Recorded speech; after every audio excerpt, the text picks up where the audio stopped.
वरदान लुटाने वाले, सद्ज्ञान सुनाने वाले, आठों ही प्रहर मेरे तेरे ध्यान में लग जाए। वरदान लुटाने वाले, सद्ज्ञान सुनाने वाले।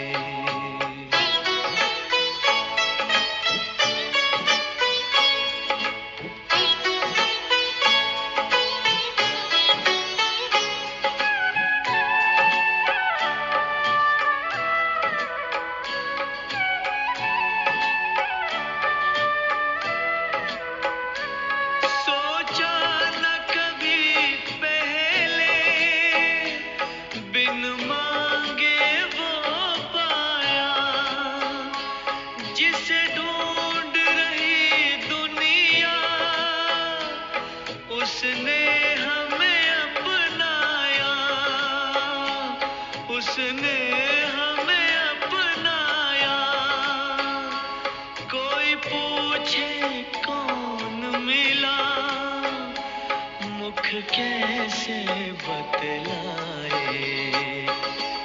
वरदान लुटाने वाले, सद्ज्ञान सुनाने वाले।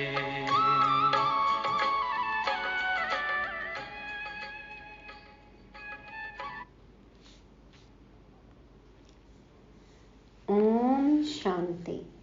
सभी त्यागी, निरहंकारी, स्कॉलरशिप लेने वाले लायक ब्राह्मणों को गॉडली मॉर्निंग। ज्ञान सागर शिव परमात्मा हम पर ज्ञान रत्न लुटाने आए हैं। बाबा हमें अनेकानेक वरदान देते हैं, हमें बेफिक्र बनाने आए हैं। यही वो समय है जब हम अतीन्द्रिय सुख का अनुभव कर सकते हैं। भक्ति में हम भगवान को ढूंढते, पुकारते, धक्के खाते, अपने तन को तकलीफ देते ही आए।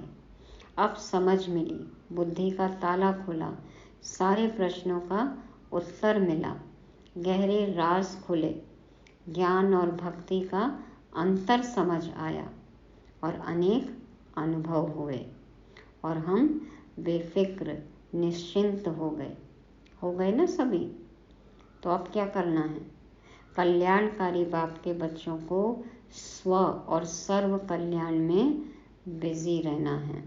माया से खबरदार रहना है।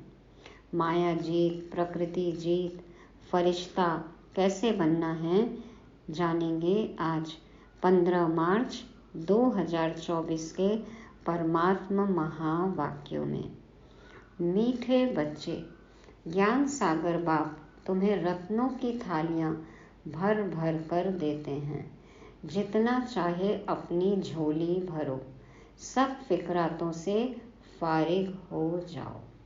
ज्ञान सागर बाप हमें ज्ञान रत्नों की थालियां भर भर कर दे रहे हैं। हाँ, जितना चाहे अपने आप को भरपूर कर लो, संपन्न बना लो, झोली भर लो। और जो संपन्न भरपूर होगा उसको किसी बात की फिक्र तो होगी ही नहीं। तो फिक्रों से फारिग हो जाओ, फ्री हो जाओ, फिक्रों से बेफिक्र हो जाओ। ज्ञान सागर बाप रत्नागर हमें ज्ञान रत्न दे रहे हैं, तो लूट लेना है। प्रश्न है, ज्ञान मार्ग की कौन सी बात भक्ति मार्ग में भी पसंद करते हैं? उत्तर में बाबा कहते हैं स्वच्छता। भक्ति में भी देखो पूजा पाठ कितने विधि से करते हैं, स्वच्छता होती है। तो ज्ञान मार्ग में तुम बच्चे स्वच्छ बनते हो। स्व अच्छा, आत्मा अच्छी बनती जाती है ना, दिल में भी सच्चाई सफाई आती जाती है।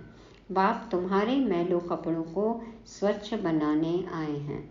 आत्मा जब स्वच्छ अर्थात पावन बन जाती है, तब घर में जाने के, उड़ने के पंख लग जाते हैं। आत्मा भी शुद्ध होती है, शरीर भी हमें फिर नई दुनिया में पवित्र मिलता है। तो बाबा सफाई करने आए हैं ना, स्वच्छ साफ शुद्ध बनाने आए हैं। भक्ति में भी स्वच्छता को बहुत पसंद करते हैं। स्वच्छ बनने के लिए गंगा में जाकर स्नान करते, लेकिन पानी से आत्मा स्वच्छ नहीं बन सकती। आत्मा को स्वच्छ बनना है, लेकिन भक्ति में क्या भाव लेके जाते हैं? शरीर नहाता है ना, आत्मा तो ज्ञान स्नान से स्वच्छ बनेगी, लेकिन गंगा स्नान करते हैं, स्वच्छता का ध्यान रखते हैं, गंगा में डुबकी लगाते हैं, सोचते हैं पाप धुल जाएंगे। तो देखो, ज्ञान मार्ग की और भक्ति मार्ग की बात है स्वच्छता। आत्मा स्वच्छ बनेगी तो हमें वैसे ही अच्छा सुंदर स्वच्छ शरीर मिलेगा। तो ज्ञान स्नान करना है, गंगा में वो जाकर स्नान करते शरीर को शुद्ध बनाते हैं, पापों को धोते हैं। लेकिन बाबा कहते पानी से आत्मा स्वच्छ नहीं बन सकती। ओम शांति। मीठे मीठे बच्चे, तुम्हें याद की यात्रा को भूलना नहीं है। सुबह को जैसे यह प्रैक्टिस करते हो, उसमें वाणी नहीं चलती है, क्योंकि वह है निर्वाण धाम में जाने की युक्ति। अमृत वेले कुछ बोलना नहीं है, रूह रिहान भी करनी है बाबा से, तो अंदर ही अंदर, मुख से कुछ नहीं बोलना है। बाबा कहते हैं सुबह सुबह बैठते हैं, याद करते हैं, मौन रखते हैं मन का मुख का, तो ये निर्वाण धाम में जाने की युक्ति है। पावन बनने के सिवाय तुम बच्चे जा नहीं सकते, उड़ नहीं सकते। यह भी समझते हो सतयुग जब होता है तो कितनी ढेर आत्माएं उड़कर जाती हैं। अभी तो कितनी करोड़ आत्माएं हैं? लगभग 900 करोड़ आत्माएं होंगी। नाटक अंत तक तो, विनाश के समय तक तो लगभग 900 करोड़ आत्माएं पूरी आई जाएंगी। तो बाबा कहते हैं अभी तो कितनी करोड़ आत्माएं हैं, वहाँ सतयुग में जाकर कुछ लाख बचेंगे। कहाँ 900 करोड़ और कहाँ 9 लाख, बाकी सब उड़ जाते हैं। जरूर कोई तो आकर पंख देते हैं ना। इस याद की यात्रा से ही आत्मा पवित्र हो जाती है। इनके सिवाय और कोई उपाय है नहीं पावन होने का। बाबा कहते हैं बाप की याद ही है उपाय पावन बनने के लिए। तो सुबह सुबह तो बाबा को याद करना ही है, दिन भर भी कर्मयोग हो। क्यों याद करते हैं बाबा को? निर्वाण धाम में जाने के लिए, सुख धाम में आने के लिए। तो बाबा कहते हैं और कोई उपाय नहीं है पावन होने का। पतित पावन भी एक बाप को ही कहते हैं, फिर कोई ईश्वर कहते, परमात्मा कहते, व भगवान कहते हैं। है तो एक, अनेक नहीं है। बाप सबका एक है, सबका मालिक एक। लौकिक बाप सबका अपना अपना होता है, बाकी पारलौकिक तो सबका एक ही है। वह एक जब आते हैं तो सबको सुख देकर जाते हैं, फिर सुख में उनको याद करने की दरकार नहीं। वह भी पास्ट हो गया ना। अब बाप बैठ पास्ट प्रेजेंट फ्यूचर का राज समझाते हैं। झाड़ का पास्ट प्रेजेंट फ्यूचर बहुत इजी है। तुम जानते हो कि कैसे बीज से झाड़ होता है, फिर वृद्धि को पाते पाते आखिरीन अंत आ जाता है। बीज से झाड़ होता और फिर बढ़ता है और फिर अंत आ जाता है। उसको कहा जाता है आदि मध्य अंत। यह है वैरायटी धर्मों का झाड़, वैरायटी फीचर का झाड़। सबके फीचर अपने अपने हैं। फूलों में तुम देखेंगे जैसा जैसा झाड़ वैसे वैसे उनके फूल निकलते हैं। कितने प्रकार के फूल हैं, कितने प्रकार के झाड़ हैं। देखो वनस्पति जगत भी कितना विशाल है। उन सब फूलों के फीचर्स एक रहेंगे। सबके फीचर्स एक होते हैं ना। फूल क्या है? रस, रूप, गंध, रंग, वो तो एक जैसा ही होता है। तो बाबा कहते हैं परंतु इस मनुष्य सृष्टि रूपी झाड़ में वैरायटी है। उसमें हर एक झाड़ की शोभा अपनी अपनी होती है। इस झाड़ में अनेक प्रकार की शोभा है। जैसे बाप समझाते हैं श्याम सुंदर, यह देवी देवताओं के लिए है। जब वह सतो प्रधान से तमो प्रधान बनते हैं तो वही सुंदर से श्याम बनते हैं। ऐसे श्याम सुंदर और कोई धर्म में नहीं बनते हैं। उन्हों के फीचर्स भी देखो। जापानियों के फीचर्स, यूरोपियंस के फीचर्स, चीनियों के फीचर्स देखो, इंडिया वालों के फीचर्स बदले होते जाते हैं। शाम से सुंदर, सुंदर से श्याम। सबके नैन नक्श देखो अलग हैं, हर नेशनैलिटी के, है ना, सब अलग अलग हैं, वातावरण से प्रभावित होते हैं, वायुमंडल से। तो बाबा कहते हैं इंडिया वालों के फीचर्स बदली होते जाते हैं, उन्हों के लिए ही श्याम सुंदर का गायन है, और कोई धर्म के लिए नहीं। चरित्र बदल जाता है ना हमारा, देखो, पतित से पावन, पावन से पतित। तो यह मनुष्य सृष्टि का झाड़ है, वैरायटी धर्म है, वह सब नंबरवार कैसे आते हैं, यह नॉलेज तुम बच्चों को अभी मिलती है, और कोई यह बात समझा न सके। यह कल्प है 5000 वर्ष का, इसको वृक्ष कहो या दुनिया कहो।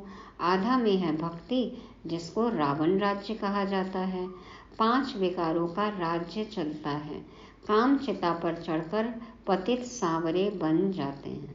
हम ही पावन थे और हम ही पतित बनते हैं, बाकी तो सब आधा कल्प के बाद ही आते हैं ना, तो उनमें इतना परिवर्तन नहीं होता है, लेकिन भारतवासियों में बहुत परिवर्तन।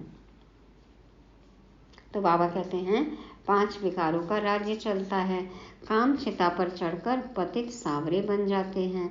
रावण संप्रदाय वालों की चलन और दैवी संप्रदाय वालों के चलन में रात दिन का फर्क है। मनुष्य उन्हों की महिमा गाते हैं, अपने को नीच पापी कहते हैं।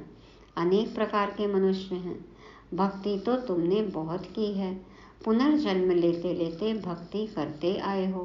पहले होती है अव्यभिचारी भक्ति, एक की भक्ति पहले पहले शुरू करते हैं, फिर व्यभिचारी हो जाती है, अंत में फिर बिल्कुल ही व्यभिचारी बन जाते हैं, अंत में फिर बिल्कुल ही व्यभिचारी बन जाते हैं। देखो किसको नहीं पूज रहे हैं, तब आकर अभी भी अव्यभिचारी ज्ञान देते हैं। कौन कौन आते हैं? बाप आते हैं, टीचर आते हैं, सदगुरु आते हैं ना, परमात्मा भगवान स्वयं आते हैं, शिव बाबा आते हैं, तब बाप आकर अव्यभिचारी ज्ञान देते हैं, जिस ज्ञान से सद्गति होती है। इसका जब तक पता नहीं है तो भक्ति के ही घमंड में रहते हैं, सोचते हैं ना हमारे जैसा धार्मिक कोई नहीं है, सत्य ज्ञान सुने तो पता चले। हमको भी था पहले अपनी भक्ति का घमंड, होता है ना, सब अपने ही धर्म को श्रेष्ठ मानते हैं जो देह के धर्म, लेकिन सत्य ज्ञान सुना तब आंखें खुली सबकी। तो बाबा कहते हैं जब तक पता नहीं है तब तक भक्ति के घमंड में रहते हैं। यह पता नहीं है कि ज्ञान का सागर एक ही परमात्मा है। भक्ति में कितने वेद शास्त्र याद कर जबानी भी सुनाते हैं, कंठ कर लेते हैं, सुनाते हैं जबान से। यह सब है भक्ति का विस्तार, भक्ति की शोभा है।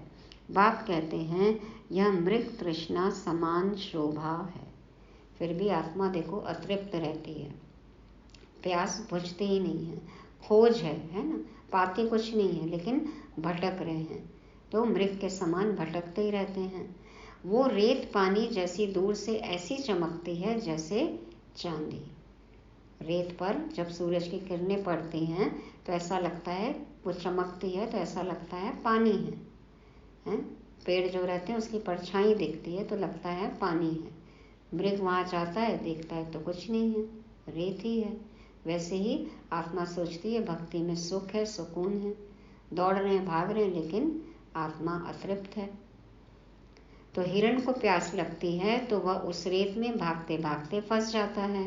भक्ति भी ऐसे है, उसमें सब फंस पड़े हैं, उससे निकालने में बच्चों को मेहनत लगती है, विघ्न भी इसमें पड़ते हैं, क्योंकि बाप पवित्र बनाते हैं। द्रौपदी ने भी पुकारा, सारी दुनिया में द्रौपदियाँ और दुर्योधन है। अभी तो दुशासन क्या है, दुर्योधन क्या है, द्रौपदी के अंदर ही घुस गया है। द्रौपदी और दुर्योधन अलग हैं अभी। और फिर ऐसे भी कहेंगे कि तुम सब पार्वतियाँ हो जो अमर कथा सुन रही हो। पार्वतन में रहने वाली हम आत्माएं शिव बाबा से सच्ची सच्ची कथा सुन रहे हैं नर से नारायण बनने की। तो बाप तुमको अमर लोक के लिए अमर कथा सुना रहे हैं। यह है मृत्यु लोक, यहाँ अकाले मृत्यु होती रहती है। बैठे बैठे हार्ट फेल हो जाते हैं, सुनते हैं ना आजकल। तो बैठे बैठे हार्ट फेल हो जाते हैं। तुम हॉस्पिटल में जाकर समझा सकते हो यहाँ तुम्हारी आयु कितनी कम है, बीमार हो पड़ते हो, वहाँ बीमारी होगी नहीं। बीमारों को बताओ कि यहाँ बीमार हैं, यहाँ रोगी हैं, लेकिन वहाँ निरोगी होंगे, बीमारी नहीं होगी। भगवान उवाच, कैसे नहीं होगी, क्या करें उसके लिए? अपने को आत्मा समझो, मुझ बाप को याद करो, औरों से ममत्व मिटा दो, तो तुम्हारे विकर्म विनाश होंगे, फिर कभी बीमार होंगे नहीं, काल खाएगा नहीं, आयु भी बड़ी होगी। इन देवताओं की आयु बड़ी थी ना, फिर बड़ी आयु वाले कहाँ गए? पुनर्जन्म लेते लेते आयु कम हो जाती है। यह दुख सुख का खेल है, इसको कोई जानते नहीं। मेले मलाखड़े आदि कितने होते हैं, कुंभ के मेले में कितने लोग स्नान करने के लिए जाकर इकट्ठे होते हैं, परंतु फायदा कुछ भी नहीं। देखो, और ही पानी को गंदा कर देते हैं, और इतनी बीमारियां हो जाती हैं, अनहाइजीनिक है। लेकिन श्रद्धा इतनी है कि लाखों इकट्ठे होते हैं।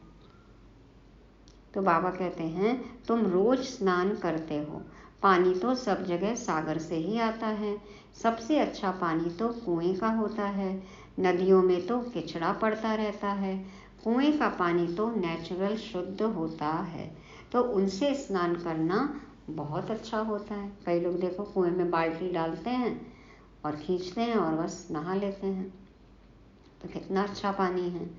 पहले यह रिवाज था, अब नदियों का रिवाज पड़ा है। भक्ति मार्ग में भी स्वच्छता को पसंद करते हैं।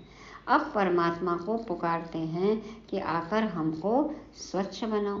रोज स्नान करते हैं, फिर भी देखो आत्मा तो मैली है ना, इसलिए भगवान को बुलाते हैं। गुरु नानक ने भी परमात्मा की महिमा गाई है कि मूत पलीती कपड़ धोए।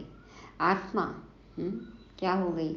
मैली हो गई, खाद पड़ गई, अशुद्ध हो गई, तो परमात्मा को आना पड़ता है ज्ञान स्नान कराने के लिए, शुद्ध बनाने के लिए।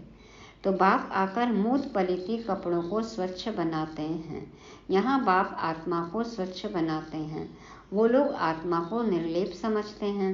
बाप कहते हैं यह है ही रावण राज्य, सृष्टि की उतरती कला है, गायन भी है, चढ़ती कला तेरे भाने सर्व का भला। तो हम बच्चों की चढ़ती कला है और सबका भला हो जाता है, बाबा आते हैं तो सर्व की सद्गति हो जाती है। हे बाबा, आपके द्वारा सबका भला हो जाता है। सतयुग में सबका भला होता है, वहाँ सब शांति में है, एक ही राज्य है। उस समय और सब शांति धाम में रहते हैं। अब यह लोग माथा मारते हैं कि विश्व में शांति हो। उनसे पूछो आगे कभी विश्व में शांति थी जो अब फिर मांग रहे हो? कभी शांति का अनुभव किया? कभी शांति थी जो मांग रहे हो? वो फिर कह देते हैं अभी कलयुग में 40,000 वर्ष और पड़े हैं, मनुष्य घोर अंधियारे में है।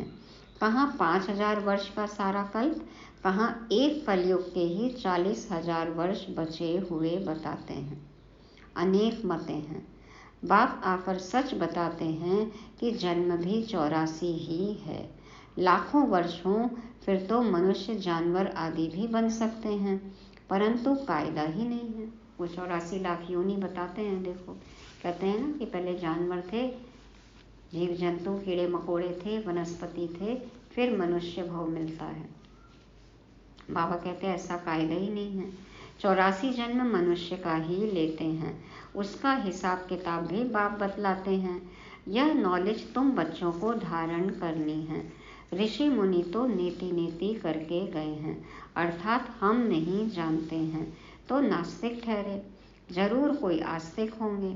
आस्तिक हैं देवताएं, नास्तिक हैं रावण राज्य में। ज्ञान से तुम आस्तिक बनते हो, फिर 21 जन्मों का वर्षा मिल जाता है। तो हम ब्राह्मण सो, फरिश्ता सो, देवता आत्माएं, हम ही आस्तिक हैं। बाबा कहते 21 जन्मों का वर्षा मिलता है, फिर ज्ञान की दरकार नहीं रहती। अब पुरुषोत्तम संगम युग है, जबकि हम उत्तम ते उत्तम पुरुष स्वर्ग के मालिक बन रहे हैं। इसमें जितना जो पढ़ेंगे उतना ऊंच पद पाएंगे। पढ़ेंगे लिखेंगे होंगे विश्व के मालिक, नहीं तो कम पद। पढ़ेंगे तो ऊंचा पद, नहीं तो कम पद। वह राजाई है सुख की। बाबा कहते हैं परंतु वह राजाई है सुख की। राजा यहाँ भी है, कोई सत्ता पे है, पद पोजीशन है, तो ये भी क्या है, राजाई है, नशा है उनको, लेकिन ये क्या है, दुख का। कब कुर्सी छिन जाएगी पता नहीं। और वैसे भी प्रजातंत्र है, हाँ, प्रजा का प्रजा पर राज्य है, हर एक कोई राजा है देखो। तो बाबा कहते हैं कि जो सतयुगी राजाई है, जो विश्व के मालिक हैं, तो वो राजाई है सुख की, यहाँ है दुख की। आस्तिक बने हैं तो सुख की राजाई करते हैं, फिर रावण आने से नास्तिक बनते हैं तो दुख होता है। भारत जब सॉल्वेंट था तो अथाह धन था। सोमनाथ का मंदिर कितना भारी बनाया हुआ है। एक मंदिर को 17 बार लूटने आना पड़ा महमूद गजनवी को। तो 2500 साल बाद सोचो, इतना पैसा, इतना धन वैभव इतना मंदिर में लगाया, तो पहले कितना होगा। तो बाबा कहते हैं सोमनाथ का मंदिर कितना भारी बनाया हुआ है। मंदिर बनाने के लिए इतने पैसे थे, तो खुद के पास कितने पैसे होंगे। कुछ परसेंट ही लगाएंगे ना मंदिर बनाने में, तो सोचो खुद के पास कितना होगा। यह इतने पैसे कहाँ से मिले। शास्त्रों में लिखा है सागर ने थालियां भर भर कर दी। तो कौन सागर, ज्ञान सागर, ज्ञान रत्न देते हैं ना। अब ज्ञान सागर तुमको रत्नों की थालियां भर कर देते हैं। अब तुम्हारी झोली भर रही है। वो शंकर के आगे जाकर कहते हैं भर दो झोली। बाप को जानते नहीं, कहते ना बम बम भोले भर दे झोली। तो अब तुम जानते हो बाप हमारी झोली भर रहे हैं। जितना जिसको चाहिए सो भरे, ले लो। जितना अच्छी रीति पढ़ेंगे उतना स्कॉलरशिप मिलेगी। चाहे तो ऊंचते ऊंच डबल सिरताज बनो, चाहे गरीब प्रजा व दास दासी। बहुत हैं जो फारकती भी दे देते हैं, यह भी ड्रामा में नोंद है। बाप कहते हैं मुझे कोई फिक्र नहीं, मैं तो फिक्र से फारिग हूँ, फिक्र से फ्री हूँ, फिक्र से परे हूँ, बेफिक्र हूँ। तुमको भी बना रहा हूँ। फिक्र से फारिग स्वामी किंदा सतगुरु। कहते हैं ना कि सतगुरु ने, स्वामी ने फिक्र से छुड़ा दिया, तो बन गए सभी बेफिक्र बादशाह।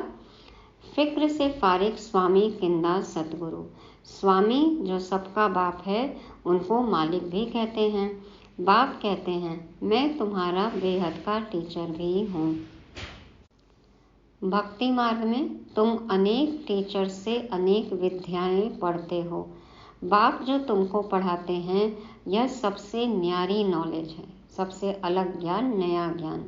वह है ज्ञान का सागर, जानी जाननहार नहीं कहना। वो सब कुछ जानते हैं, हमारे ख्यालात जानते हैं। बाबा कहते हैं ऐसा जानी जाननहार नहीं समझना, नहीं कहना। ऐसे बहुत कहते हैं आप तो हमारे अंदर को जानते हो। बाप कहते हैं मैं कुछ नहीं जानता हूँ, मैं तो तुम बच्चों को पढ़ाने के लिए आता हूँ। तुम आत्मा अपने इस तख्त पर विराजमान हो, मैं भी इस तख्त पर बैठा हूँ। आत्मा कितनी छोटी बिंदी है यह कोई जानता ही नहीं।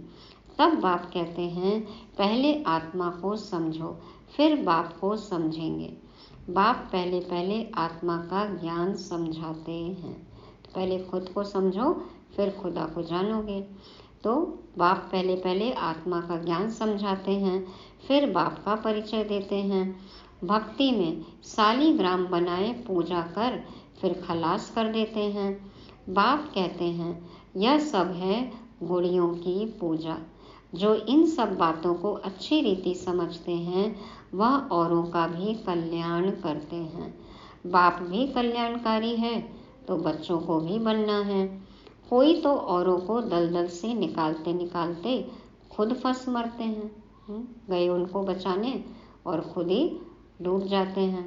उस दुनिया में से सोचते हैं निकालें, लेकिन खुद ही माया के पौंप में फंस जाते हैं। तो अपवित्र बन पड़ते हैं कि कमाई चट कर देते हैं। इसलिए बाप कहते हैं खबरदार रहना, काम चिता पर बैठने से ही तुम काले बन पड़े हो। तुम कहेंगे हम ही गोरे थे, हम ही काले बने, हम ही देवता थे, हम ही नीचे उतरे। नहीं तो 84 जन्म कौन लेते हैं? यह हिसाब बाप समझाते हैं। बच्चों को बहुत मेहनत करनी पड़ती है। आधा कल्प से जो विषय सागर में पड़े हैं उनसे निकालना मासी का घर नहीं है। 63 जन्मों से हम पतित हो गए, छीछी दुनिया में थे। यहाँ से निकालना बाबा के लिए भी इतना आसान नहीं है। हाँ, देखो कितने वर्षों से बाबा समझा रहे हैं। अगर कोई थोड़ा भी ज्ञान लेते हैं तो उनका विनाश नहीं होता है। यह कथा है ही सत्यनारायण बनने की, फिर प्रजा भी बनती है। थोड़ा समझकर चले जाते हैं, हो सकता है फिर आकर समझें। बीज डल गया है तो हो सकता है फिर आए। आगे चलकर मनुष्यों में वैराग्य भी होगा। जैसे शमशान में वैराग्य आता है, बाहर निकले तो खलास। हाँ, कोई परिस्थिति आती है तो वैराग्य आता है, लेकिन जो समझ कर वैराग्य करते हैं वो परमानेंट वैराग्य होता है। तो तुम भी जब समझाते हो, अच्छा अच्छा करते हैं, बाहर गए खलास।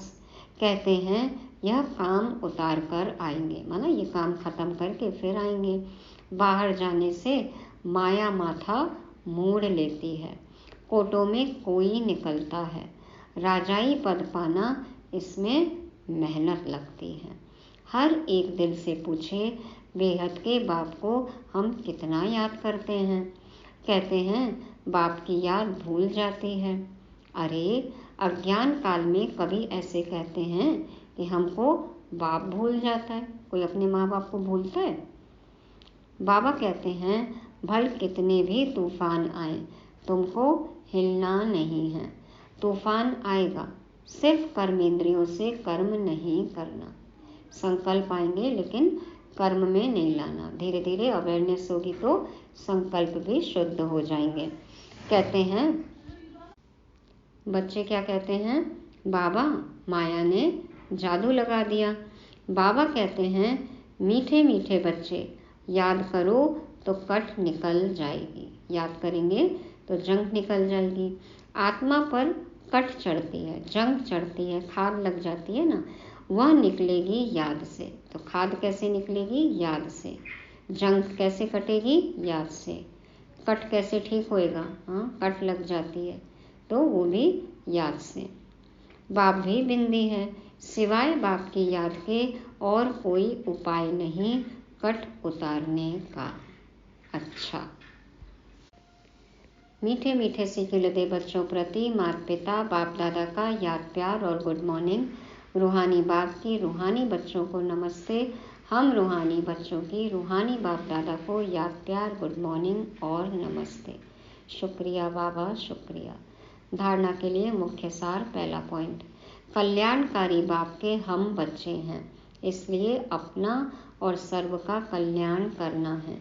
कोई ऐसा कर्म न हो जो कि कमाई खत्म हो जाए, इसमें खबरदार रहना है। दूसरा, पढ़ाई अच्छी तरह से पढ़कर ज्ञान रत्नों से अपनी झोली भरपूर करनी है। स्कॉलरशिप लेने का पुरुषार्थ करना है। बाप समान फिक्र से फारिग निश्चिंत रहना है। वरदान है, महसूसता शक्ति द्वारा पुराने स्वभाव संस्कार से न्यारा बनने वाले मायाजीत भव।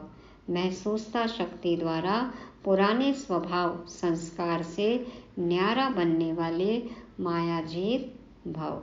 बाप दादा समझाते हैं इस पुरानी देह के स्वभाव और संस्कार बहुत कड़े हैं, जो मायाजीत बनने में बड़ा विघ्न रूप बनते हैं। इस पुरानी देह के स्वभाव और संस्कार बहुत कड़े हैं, जो मायाजीत बनने में बड़ा विघ्न रूप बनते हैं। स्वभाव संस्कार रूपी सांप खत्म भी हो जाता है, लेकिन लकीर रह जाती है, जो समय आने पर बार बार धोखा दे देती है। कई बार कहते हैं ना, रस्सी जल जाती है लेकिन बल नहीं जाता है। तो सांप चला भी है लेकिन लकीर रह जाती है, तो वो कभी भी धोखा दे देती है। तो बाबा कहते हैं ना कि अंश भी नहीं छोड़ो, नहीं तो कब वंश खड़ा हो जाए पता नहीं। कई बार माया के इतना वशीभूत हो जाते जो रॉन्ग को रॉन्ग भी नहीं समझते, पता ही नहीं है कि ये रॉन्ग भी है, परवश हो जाते हैं। इसलिए चेक करो और महसूसता शक्ति द्वारा पुराने छिपे हुए स्वभाव संस्कार से न्यारे बनो, तब माया जीत बनेंगे। पहले तो समझ में आए कि हमारी ये गलती है, गलती गलती लगती ही नहीं है, पता ही नहीं कि ये आसुरी संस्कार है। तो बाबा कहते हैं पहले महसूसता शक्ति द्वारा जो पुराने छिपे हुए स्वभाव संस्कार हैं, आसुरी संस्कार हैं, उससे न्यारे बनो तो माया जीत बनेंगे। राइट और रॉन्ग की समझ होनी चाहिए। स्लोगन, मेरेपन के अनेक रिश्तों को समाप्त करना ही फरिश्ता बनना है। मेरेपन के अनेक रिश्तों को समाप्त करना ही फरिश्ता बनना है। मेरा आप किसी से कोई दैहिक रिश्ता नहीं, हाँ, सारे रिश्ते बदल जाएं। आत्मा आत्मा, भाई भाई, सब बाबा के बच्चे हैं। तो जब ये लौकिक संबंध अलौकिक बन जाएं तब फरिश्ता कहलाएंगे। तो ये थी आज की मुरली। आज के 5 शब्द हैं।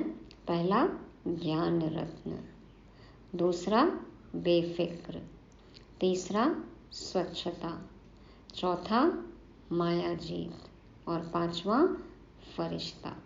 याद रहे बाबा ज्ञान रत्न लुटा रहे हैं, तो अब हमें किस बात की फिक्र है? हाँ, भरपूर है, संपन्न है, सारी फिक्र बाप को दे दो, फ्री हो जाओ, फिक्र से फारिग। स्वच्छता, बाबा आत्मा को, शरीर को स्वच्छ बना रहे हैं। चौथा माया जीत बनना है, हाँ, पुराना कोई भी स्वभाव संस्कार छिपा ना रह जाए, चेक करना है, महसूस करना है और दूर करना है। और 5वां फरिश्ता बनना है, मेरेपन को समाप्त कर दो। जो है सब किसके हैं? बाबा के हैं। हम फरिश्ते, फर्श पे रहने वालों से रिश्ता बदल जाए, फरिश्ता। ओम शांति।